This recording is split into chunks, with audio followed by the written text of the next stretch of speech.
Happy New Year and happy January, and 2024 is in front of us. So what will January bring for you energy-wise? Well, traditionally, January is a time of starting over and setting resolutions and letting go of habits you no longer want to bring into the new year. However, this specific month of 2024 is about transformation, and there's a lot of joy and optimism around this transformation. It's going to be a very exciting time for you. However, alongside the seasonal energy comes the lunar energy, and there will be some thoughts that you will need to give to some of the days during this month. Many of you may just want to go through the year as it is, as normal, and that's all good. That's absolutely fine. However, some of you may want to transform yourself and have big plans for the year ahead. Now, if that's you, I would recommend you get yourself some moonstone, as it is the most perfect crystal for welcoming in new changes and new starts with abundance, meaning that they'll be getting on their way in a positive and very lucky way. You'll also attract the things that are meant for you. So having this crystal by your side will be your little friend as you attract everything that's good into your life.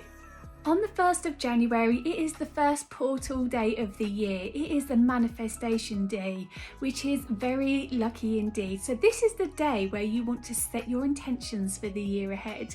Make your wish list, but be very specific in what you're asking. Get really into the fine detail, because the cosmos and the universe will be listening for you. Now, the crystal I recommend, and very importantly, believe you deserve to receive and visualize receiving it, because if you imagine what it's going to feel like, the smells, the sounds, the feelings, it's already becoming a reality within you. The best crystal for me, and I feel for you, is clear quartz, or you can use citrine, pyrite, jade, green aventurine, tiger's eye, any manifesting crystal. However, I like clear quartz for this project because your wish list might include things to do with love or work, and this crystal can merge itself. It can bend its energy into exactly what you need. So by using this crystal and placing it on your list, it's going to listen and work with the words and send them out into the cosmos.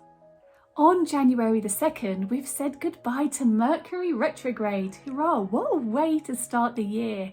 Now, the energy will linger on. It doesn't just go away like that. So if you feel like your energy and your feelings and your emotions are a little bit heightened, get some fire quartz or some hematite, red jasper, anything that's dark as smoky quartz, black obsidian, and carry it around you to ground your energy and allow yourself to calm as you come out of the Mercury retrograde period with delight. Keep it close by, and honestly, you'll start feeling energies shift and everything will start aligning again. Now you can start making those big decisions, signing those contracts, and having lots of fun again. On January the 11th, we say hello to the new moon in Capricorn. Now, this is traditionally a time for setting your intentions and moving your dreams and manifestations forward, making real efforts into making everything come to fruition. However, this moon is calling for you to look back a little bit and take lessons learned forward. It is a time for unlocking your wisdom and making sure that anything you've learned in the past to do with whatever you're manifesting, whatever you're dreaming, or whenever you've tried to manifest in the past and things may not have worked out, this is the time for you to unlock that wisdom and bring that forward, because this is such a powerful month and the moon wants you to make sure that you do things properly for you. This moon is helping you have a good chance to shape your dreams and your reality, so don't ignore its help. There is also a call for you to be a little bit humble in your approach. Try not to be so bold, but try to be a little bit more thoughtful and mindful about those around you. The reason I've chosen lapis lazuli is because it's the crystal of wisdom.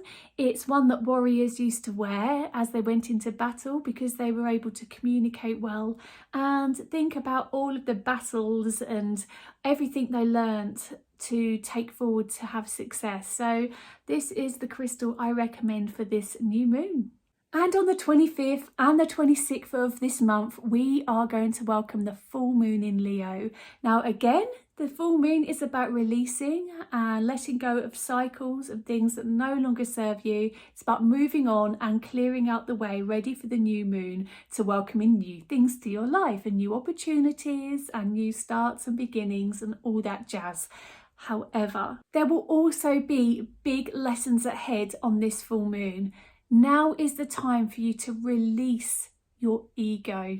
And what I mean by this is that there's going to be a call for you to be more humble in your approach, in how you approach life, because I feel like even though there's a lot of joy and optimism through January, as I mentioned right at the start of this video, there is going to be some very testing times, and to try and stop any arguments or any ill feelings happening, it's about taking a step back and just being really humble in your approach.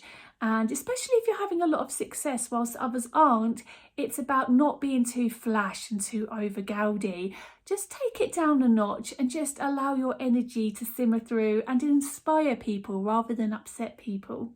There will also be a call to heal and think before you speak.